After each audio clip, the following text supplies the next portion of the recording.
Thanks for tuning in to Epic Encircle here in Columbia, Missouri. All right, already going in. We got Duqtape versus n0ne, Ganondorf versus Fox. So Dreamland is a lot more open stage than compared to what we've seen before in this matchup. And so Fox is going to have a lot more options in terms of playing a heavy defensive keep-away game. But like I said, character matchups are cool and all, but it definitely comes down to the player and how they influence how they play as that character. And we see with n0ne, his read game is top-notch. His creativity with his punish game is also top-notch. And his game sense is top-notch. So applying that combination is pretty lethal, especially against a character like Fox who could be comboed easily from a character like Ganondorf. And if you're eating a combo from Ganondorf and your Fox, especially horizontally, you're going to be seeing stocks flying off pretty fast if all this is applied correctly and Duqtape doesn't adjust correctly. Seeing a forward air into the forward tilt.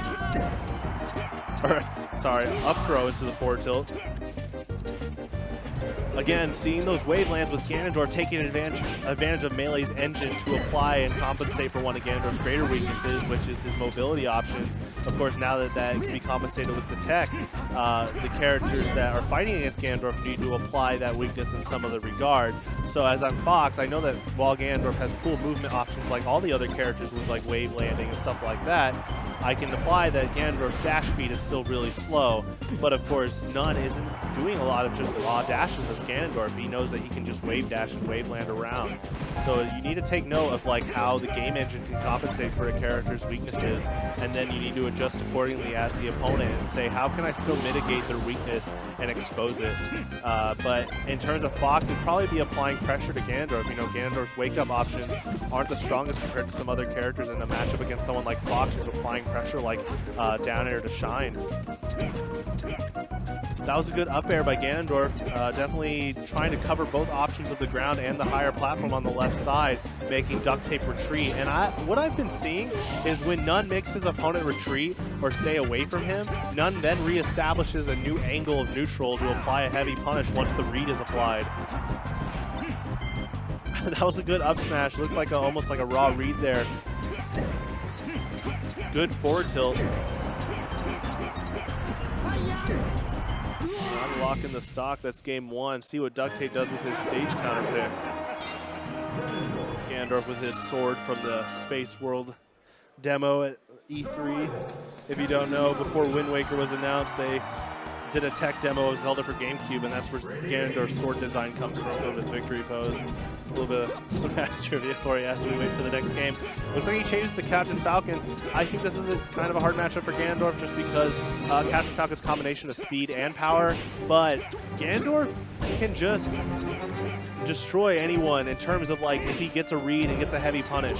I'm not saying like, oh, Ganondorf is OP. It's just the design philosophy of Ganondorf is if he hits you, he's going to hit pretty hard. He hits like a train. And so that applies to characters like even Captain Falcon. All n0ne has to do, though, is apply like the Captain Falcon's fast. Now I need to read his mobility options and then apply directly towards what my opponent will use with those mobility options.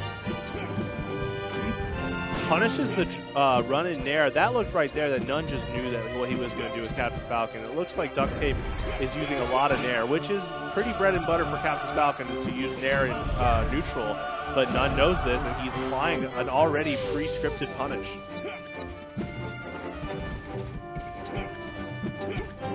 Doesn't keep up with Captain Falcon's air mobility up there and doesn't get any hits. Looks like Duqtape is playing pretty good defensively at that moment. As I say that, they're both on the stage, both trying to get back onto the stage, and it looks like Duqtape takes a stock there. Already looking a little bit better with this counter pick.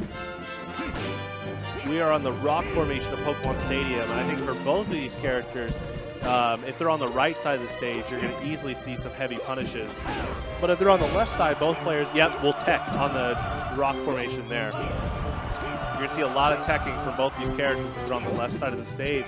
That's just because both hit really hard, and you don't want to not tech usually, especially against a potential stock setup from them.